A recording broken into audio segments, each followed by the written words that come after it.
Homa Bay nobago romo gi jokanyo e sekta mopogore e bomano e chenro mar kawo pachgi kotenore gi weche mag lokruok e futo mar yamo e kor lwasi kendo manyo okenge ma ginyalo keto e medo bero lwasi makare e alworano.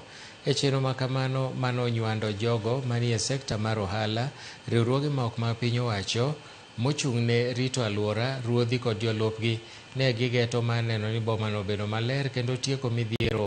Maneja ma Municipal ma Homa Bay Sigara Gumba ne otelo e romono ero kendo nokoni ni nitiere chenro mathoth madhi nyime e bomano korka dongruok kendo kero nyaka giget mana keto okenge makare mar kedo gi midhiero minyalo kel gi lokruok mar kor lwasi.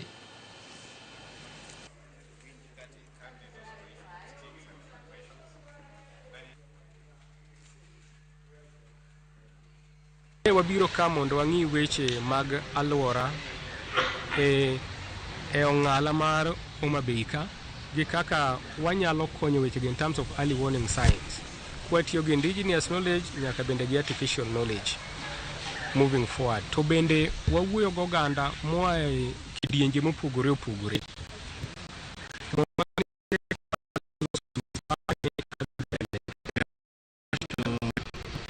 A very well-managed municipality where each and every person residing or working within the municipality is part and parcel of the daily management of the issues of municipality in regards to even environmental, in regards to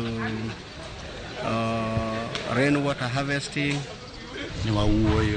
Kako wanyalo loso town obed maber kwang'iyo gi climate change mosethago e town kaendi. Wamor gik mwawacho kendo wamor gik mwawacho biro tedhi timore e wang'e kendo bedo maber. Jodak moting'o mine matiyo asasa gi yedhe mamero ji